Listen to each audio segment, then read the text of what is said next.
Alright, what's up guys? What I'm showing you today is how to host a website for absolutely free using one of Google's services.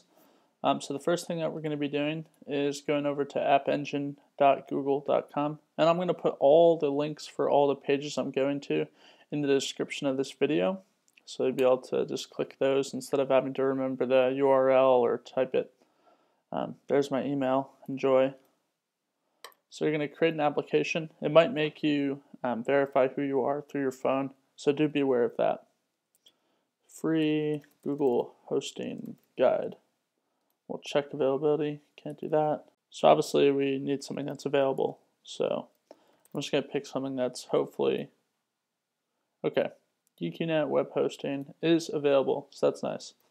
And we'll do GeekyNet web hosting as our application title. I'm just going to leave the authentication options open to everyone. But let's see. Alright, yeah, that's fine. It's not going to be an issue. And then accept the terms. Alright, so now that we've kind of created this app here on Google, we need to download some stuff. You should note that these two things that we're going to be downloading are actually three. There's three things we need to download. They're all pretty reputable, well-known, so you don't have to worry about malware or viruses or anything like that.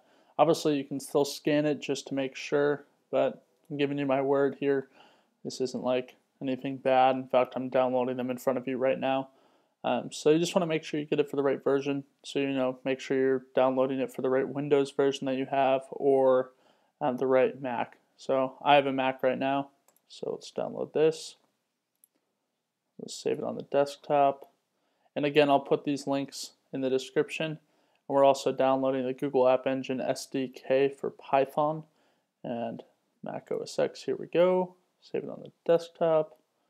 And then the third thing we need to download is this link here from labnull.org. So we'll just download that. That's actually going to be what we're doing to create the website as an app. We will have to edit some stuff, but I'll go through that with you. Alright, so for this next part, you're going to want to open up the website.zip, and you're going to be going into app.yaml. You want to open it with something that you can edit it with. So for me, I'm going to be doing text edit. So let's select that. Then what we need to do is basically replace, where is it?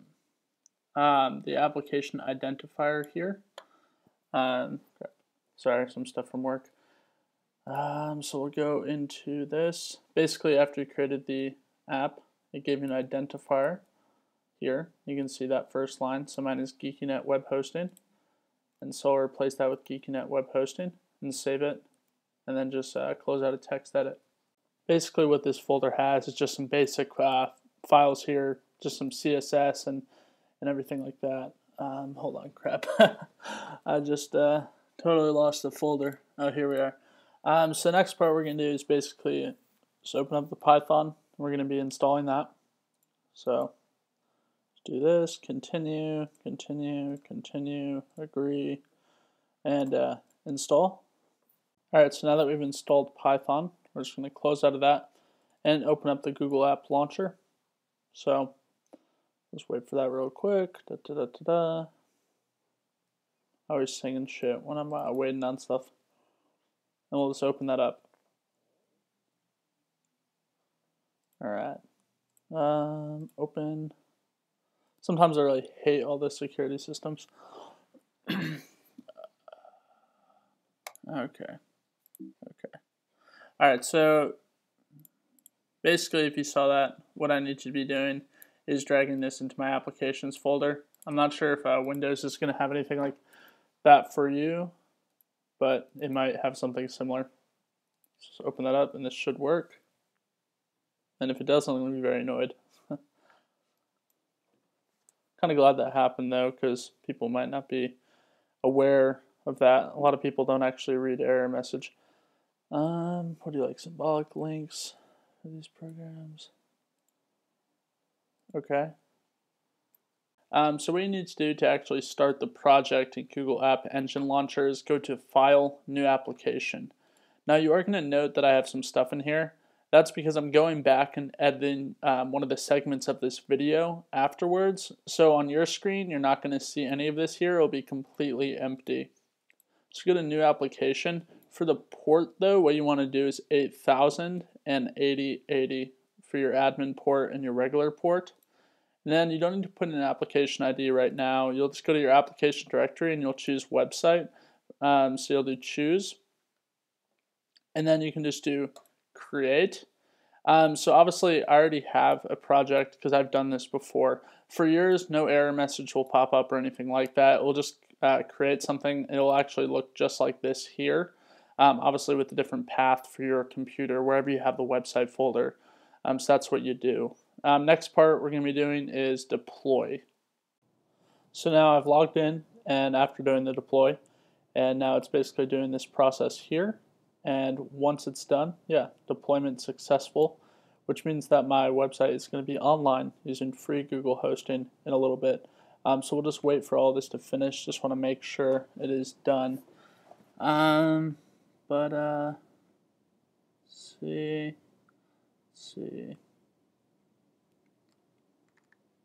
I just want to make sure, but it looks like that is done. Alright, so obviously now we just want to make sure it's all online. So we'll go, and this is the index.html from the website folder. It is going to be a little bit different for yours, by the way. I've just edited mine because this is what I'm actually putting online. I'm just going to basically have this text in a YouTube video, the one you're watching right now, in the middle. And then what we do is just go to geekynet webhosting.appspot.com, which is the domain, and you can see that it's live. Now, if you want to ever edit this, all you need to do is go to the folder, that website folder, open this with something where you can edit it, so text edit, then just add whatever you want or delete things. You can just, you'll save it, then close out of it. Then you go back to the Google App Engine Launcher, and all you need to do is just press deploy, and then it will deploy this and it will update all the files that you've changed in that folder. So the index.html or any of the other pages that you've updated will be live on the website as well. Alright, so now that you've created your application and the website's up and running, you might actually want to change the domain name or some other settings for the website. So what you need to do is just go to appspot.com. Now I'll take you to appengine.google.com, which you saw me in over here. Then what you can do is just click the application name, and you can have more. I think it's 10 is the limit for free accounts. Then what you're going to do is just scroll down here to administration and go into application settings. When you're in there, you just go down to domain setup here, or you can just do the find feature and type in domain. You do add domain. You will need to sign up for Google Apps to register or prove that you own a domain name, but you can put it in here and do add domain.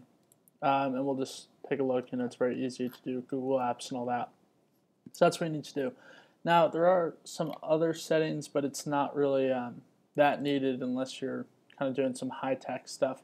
But you can kind of screw around with, like, for example, how much RAM is allocated to your account.